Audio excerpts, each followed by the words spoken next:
Hello there. This week we're going to talk about the CCP, the Chinese Communist Party, and their 100 years of celebration. Originally I wasn't going to make a movie about that because I'm not really a political expert, but reality is that I feel that the story of how Chinese feel about the CCP is untold, and how their responses to Western views of the CCP is also untold. So I want to tell you why I believe hundreds of millions of Chinese celebrated the 100 years of Chinese Communist Party last week. Welcome to this week's Pascal's China Lens.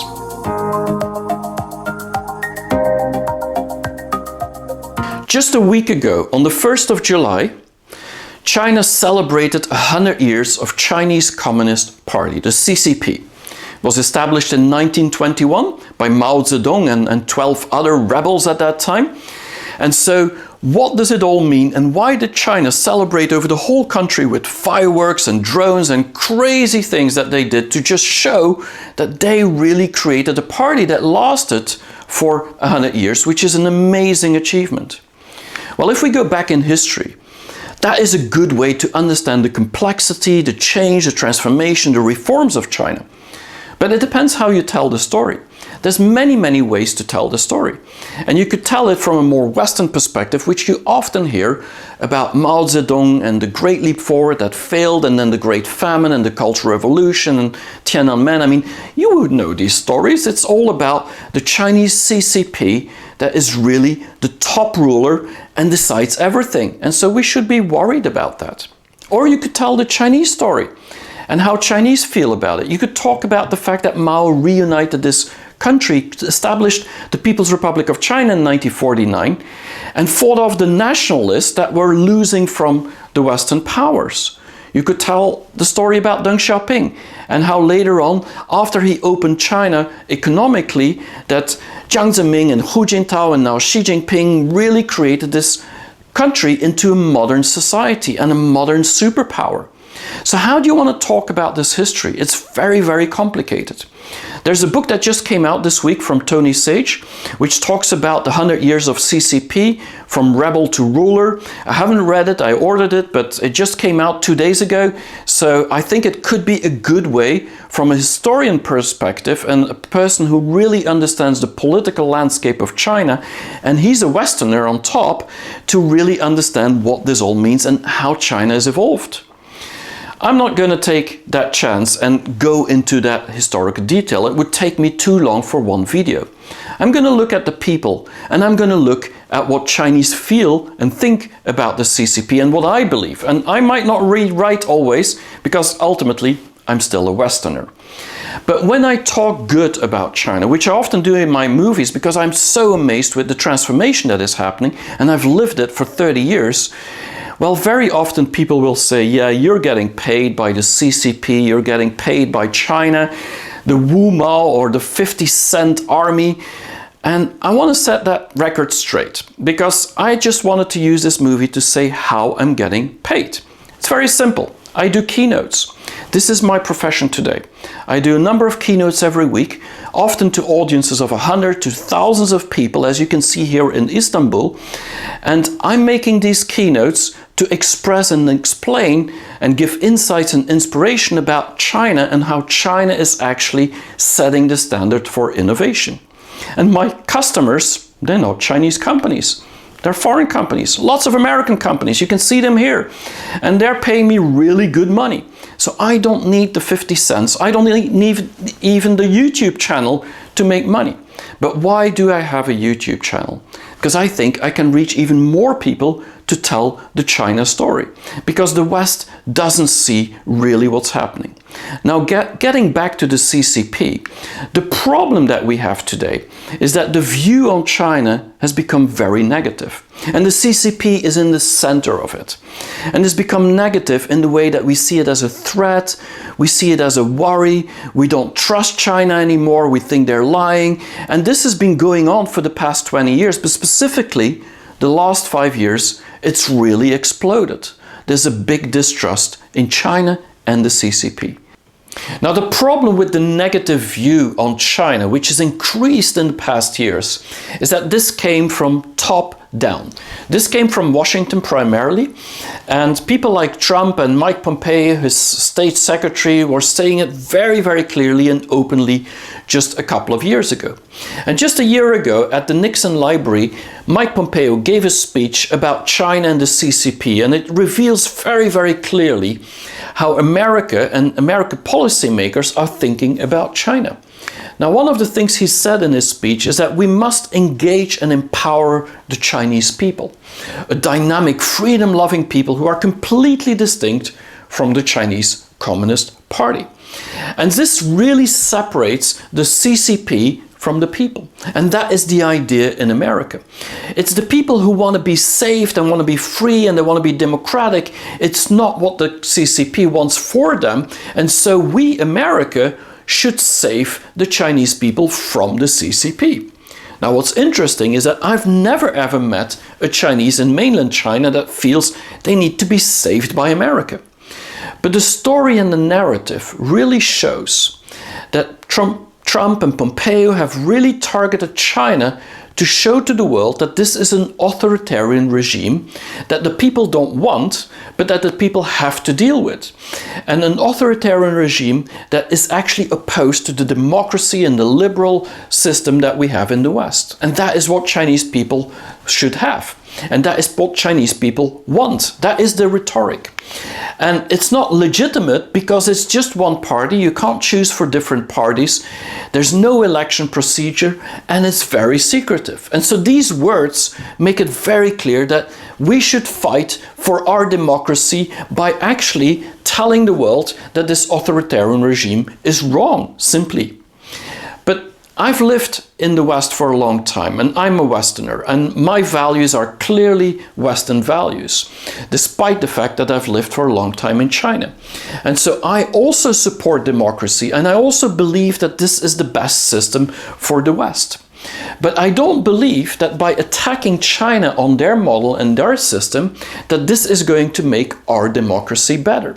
And I also believe that our democracy has its problems of its own.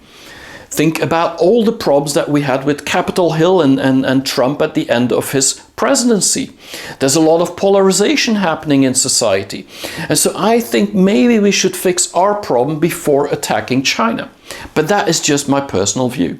Now, the other thing that he said, Mike Pompeo, was that if there's anything that I learned, he said, so what Mike learned is that communists almost always lie.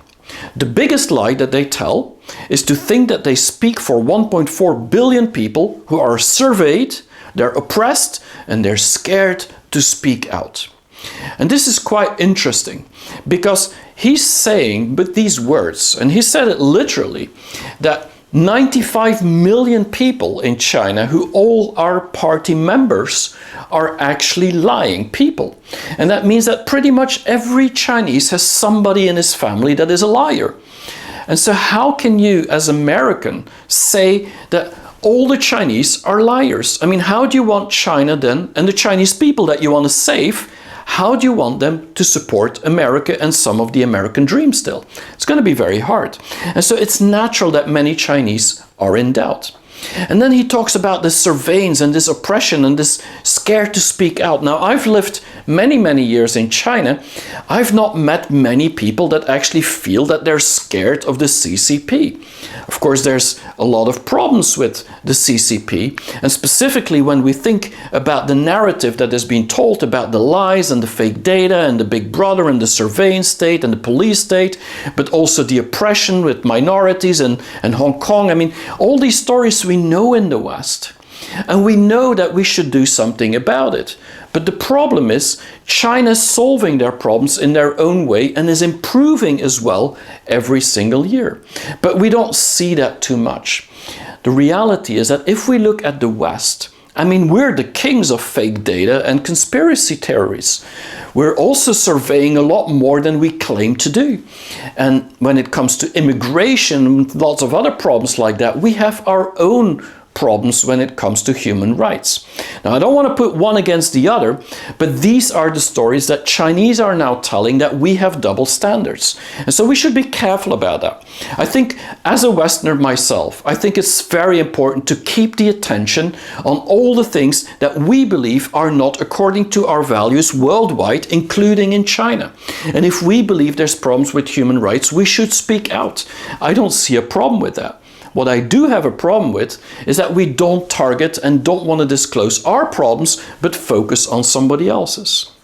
Now, the third thing that he was saying, Mike Pompeo, was that the CCP fears the Chinese people's honest opinions more than any enemy, any foe, and that they are really worried about losing their grip on power. And so this is all about saying that China is a power play, it's a powerhouse. The CCP is the most powerful entity, and they do whatever they want, and people in China are fearful of actually creating honest opinions or having honest opinions. And so what this is very often about is about this supreme leader. And we often think about North Korea when we think about this supreme leader that has all the power, and Xi Jinping now is in power for life, in theory. We think about communists as being bad. We think about the military power that China is actually creating now. And so we feel that this is all wrong, and some people even talk about evil. But why do we do that? I mean, who says that a strong leader is actually bad? China has had strong leaders for 2,000 years, and they like strong leaders. Who thinks that communist is actually bad? Because there's a lot of caring happening. But these are the stories we're getting. And should we really be so worried about the military power? Isn't the US the biggest military controlling police state in the world? And so I don't want to just judge one or the other, but I do believe that in order to improve our democracy, safeguard our democracy, our liberal thoughts, our liberal rights and our freedoms, and also have peace in the world, this narrative to actually bash China and the CCP on being evil is not going to help us this much. But the problem is not so much whether we believe CCP is good or CCP is bad, or if there's a good evolution or not. The problem is that we're always using these loaded words that you see here to express what we think about China. And that puts China in a specific box of not doing the right thing. And that, of course, doesn't help to actually coexist and collaborate. Now, the problem is that Pompeo and many people in the past now have really started to say we should distrust China and then verify. For 50 years it's been the opposite. It's like trust China, but we have to verify to make sure everything is right. But now it's all about distrust. And once you start distrusting a country, distrusting a government, it becomes really difficult to deal with it. But can we still do business in the world without taking China into account? I think that's even more difficult. And so shouldn't we be listening to the Chinese people and what they think about these accusations that the West is giving towards China? And so when we talk about all these things, the Chinese view very often is very surprising and enlightening. And of course they know there's one party. I mean, there's 8 parties in China, but there's one that has all the power. But it's extremely effective, and so many Chinese are quite happy with it. There's no election to say. Actually, there is election on the lower level, people that are getting elected to be the mayors of cities and towns. But it's a meritocracy. And a meritocracy really means that people that become these civil servants and then become these politicians, they've done it because they've achieved great results. And so for many Chinese people, this is actually a great thing. There's no need for an election if it works so efficiently. There's a lot of planning in China. We know about this, these 5-year plans and long-term plans, and they really get through it and they really get success. So telling that it's secretive, I mean, they lay out all the plans and people actually have a possibility to talk about these plans and discuss it and make changes before they get implemented. So it's very different stories you hear. You also hear about China being a very data-driven society. They're obsessed with data, specifically in the government, lots of engineers in the government. And they want to make sure that people in the local governments, if they do wrong things or bad things, that they actually take accountability. So data is important, but we don't trust that data. And many Chinese will feel that the past 20, 30 years, China became a lot safer and more secure. And when you live in cities of 20, 30 million people, it is important to actually have that security. And there's a lot of fake products, and there's a lot of scams in China, so security is a problem. So maybe having a control environment that is more than the West is maybe needed. I don't know, but this is what you hear. You hear about also this oppressions of people, that people in China says, yeah, but there is a way to be in disagreement. We can be contrarian to certain things. We can have silent protests on Weibo, and people do listen, and China is somehow figuring out how to deal with these things. And often it's about a national security risk. Now, I'm not claiming that one is better or one is right and one is wrong, but the reality is there's voices out there that are telling a different story. The problem is we don't hear these voices. We don't hear about these leaders being responsible very often for the country and being almost like a father figure, and they really care. We don't hear about this Communist Party caring. But this is what I've experienced a lot, and what many Chinese experience. The fact that the country is maybe more Confucianistic than it is communist is something that you don't hear often. The fact that they've never really intervened outside of their borders. And I could go on and on. Now, my goal here is not to say that China's right or the West is right. The only observation that I'm making is that there's two stories and two sides to every coin. And there's a way that we can look at it, like we do now, and there's a way that people who live in China also look at it. And the problem is not so much who's right and who's wrong. The problem is that the West today is not listening to any of the arguments from China anymore. And so China also have stopped apologizing and stopped telling these things. And they've just given up on telling the story. And I think we're losing track of our dialogue and our discussion, and we don't understand how the CCP works anymore because many in the West are not interested. Now, the real question we should ask ourselves is, why do Chinese people trust the CCP? And how do they trust the CCP? Well, if you ask them, many people will say, why not trust them? And that's an interesting revelation. And it actually makes sense in a way. If you think about the past 30 years, so I don't want to go back 100 years, just go back 30 years. What you see is that the literacy rate in China went from 77% to more almost 100%. Everybody can read and write in China. If you look at the transportation and the infrastructure, you see that in 30 years' time, 98% of the cities now, big and smaller cities, are connected with high-speed train and fast train. It's an enormous infrastructure that helps the mobility and helps the Chinese. If you look at private property, I mean, many Chinese now live in the cities. 30 years ago, it was like 26%. Now, it's more than 60% that are urban citizens. And 95% of the people in the cities are actually owning their own house. The families do. If you look at food security, which is a very important thing in China, I made a movie about that agriculture before. It's like 5 times more meat consumption than 30 years ago. I mean, Chinese have plenty of food, and a lot of it has to do thanks to the CCP. If you look at private businesses, and this is thanks to Deng Xiaoping and the presidents after him, 84% of the businesses in China today are private businesses, while before, and definitely under Mao, it was all state-owned businesses. And now everybody in China almost has basic healthcare insurance. And this happened in 30 years' time. And much of this realization was because of the CCP. So if you're a Chinese and you live in China, it kind of makes sense that you feel like, well, they did a great job because I'm better off, I'm more secure, I have more opportunity, I have more freedom even, and I have a lot more money. Talking about money, today there's 200 million citizens in China, 200 million Chinese that belong to the middle class families. And there's about 2.6 people in every family. So by 2025, we estimate, or HSBC does, that 500 million Chinese belong to the middle class. And there's a lot of rich people in China. And this is because of the reforms and the transformation of the country, which the CCP had a lot to do with. But it's not just about the middle class. The real reason why so many people support Chinese Communist Party has to do with the rest. It has to do with the people who were left behind. It has to do with the people who are very vulnerable. Think about the migrant workers. I mean, there's almost 300 million of them that are working in the cities. And these people are working really hard and didn't surf on the trend and the economic growth of the middle class yet. There's the third, fourth and fifth tier cities. There's 700 million people living there that still don't have the same living standard as people in first and second tier cities.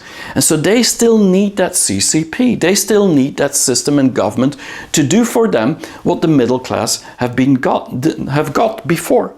And then there's of course farmers. There's like 300 million farmers. Still many of them be poor, but that is changing quickly. Made a video about agriculture as well that you could see there more about.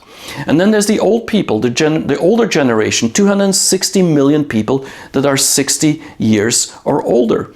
So that's a big problem. And so all of these people, they feel, many of them, that the CCP and the system that China has actually today, that created this huge economic power in just 30 years, could be their opportunity for the next 30 years. So it makes sense that somehow they support it. And for these people, what matters is really basic things. It's things like education, that the CCP has made completely free up to 80 years old. And then even in university, it's free. And if you have to pay because you're getting through the exams of a really great university through the Gaokao, then ultimately you can actually get a loan from the government and still study at the best universities like Tsinghua. It's about infrastructure. And we always talk about high-speed trains, but what we don't often talk about is the fact that China has been building bridges and highways all through the country in many, many remote areas that is economically a complete failure. It means there's not enough people living in these areas to actually build these bridges. But the CCP does it to include the people into society. And so that gives a good feeling for many people, for hundreds of millions. Many of the CCP members, specifically younger members, what they have to do is actually they have to care for one family that was in the past 10 years, one family that was actually in the poor areas. And so they help them by giving them not just money, but giving them skills and helping them to get out of poverty. A lot of change, and now China's poverty or extreme poverty has been completely eliminated. And so they're getting more property and more opportunity. It's about food and agriculture. It's very clear the farmers are really supported these days. But then also, we often talk about this lack of freedom in China. But if you think about the fact that just over the past many years, Chinese have been traveling the world. In 2019, there were 140 million Chinese traveling overseas. Chinese from everywhere in the country. And so they saw the rest of the world. They know what the West looks like. They're interested. They're experiencing new things. And so this is also because of this opening up. And when it comes to healthcare, I mean, there's a lot of inclusion happening with the digital transformation. Made another movie about that earlier too. And I could go on and on and on. But the story I want to tell is that actually for many people, and I'm talking about hundreds of millions of Chinese, the CCP is a way for them to actually improve their lives. And so far, the CCP in many aspects in the last 30-40 years have really shown that it's actually happening. This is not just about words, this is about actions. And these are the stories we don't often hear about. Now, my idea and my goal is not to say CCP is great and everything's good and we should trust them completely. No, there's a lot of problems, and the CCP is reforming more than any political party in the world. On top of that, they're learning very quickly, but the issue is that we look at it as a bad thing, and we shouldn't. We should also look at what's really happening on the ground and how Chinese feel, because that's the only way to understand it. There's a Chinese saying that goes, 和不是若迷. And that was an emperor in the Jin dynasty like 2,000 years ago, Emperor Hui, and he was saying like, when he visited these poor villages and these poor areas, he was saying like, why aren't Chinese eating meat? He didn't get it. And I think that's the same problem we have in the West. We look at the CCP and don't understand why Chinese people are supporting the Communist Party of China. But what we don't see is that this is their food for tomorrow. This is their food on the table is their opportunity for tomorrow, but it's also their food for thought and improve their lives and the lives of their children. And so for us in the West to judge China and say, well, why don't you become democratic and why don't you do things like we do in the West, knowing that there's no food on the table, is actually a little bit, I could almost call it arrogant. And this is how many Chinese look at it. And so we should think about that from a Chinese lens. Now, the real trust in China has gone really skyrocket. If you look at the Edelman Barometer that comes out every year, it's clear that more people in China trust the government than any country in the world. And specifically since the pandemic, a lot of people thought that China actually dealt with this pandemic very well. And of course we have our opinion about that, and the fact that we still don't trust and they still think there's lies and they still think that China didn't do it right. But for most Chinese, they feel now that actually they handled it very, very well. And a story that's not often told is that when the pandemic broke out in January a year ago, more than a year ago, many of the first people that were volunteers, and thousands of them that went to Wuhan and the Hebei province, were all from the Communist Party. And so this is not just about words, this is about people seeing that the CCP has been trying to actually manage this very well. We can have all opinions about it, did they do it well or not, but Chinese are pretty confident. And now it's all about confidence. And the confidence came because over the past 30, 40 years, Chinese have gotten so much convenience because of the opening up of the country, thanks to Deng Xiaoping, the CCP, of course, leader at that time. It's all about the transformation of China. It's about AI, it's about 5G, it's about the high-speed trains. It's about a lot of things that they're doing. And you can just see it when you are living in China. You don't have to talk about it. It's a reality. China changed faster than any country in the world and took 800 million people out of poverty or extreme poverty. This is a real transformation. And that is why Chinese trust their system. But it's also about China becoming a superpower. Suddenly, after 200 years, China can be on the same level as the big Western countries and Western governments. And this is for the first time that they feel with quantum computing and if you look at 5G from Huawei and so on, that they're really at the level and they could become that next economic power that is very, very strong, like it used to be 200 years ago. And then when we look at the future, it's a lot of vision and a lot of dreams that they have.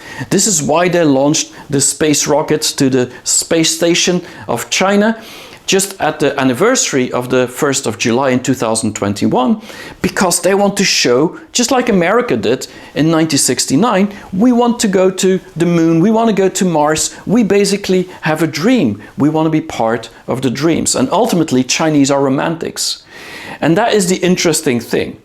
We don't see how Chinese people feel and think. And I'm hoping with my videos to give some light on that. And that is why, because of these accomplishments, that the Chinese people today have celebrated this 100 years of CCP and specifically have gotten a lot of confidence in doing it. And there's the 4 confidences that we talk about, the Daolu Zixing, the Lilun Zixing, there's also the Zedu Zixing and Wenhua Zixing, which is all about the confidence in the right path, the confidence in the theory, the confidence in the system and the political system, and the confidence in the culture. And I don't want to give you Chinese propaganda here. What I'm trying to do is to say that Chinese have become very, very self-confident. They've become confident in their country, the direction it's going, in the people that it's leading it, and ultimately they've become very confident in the CCP.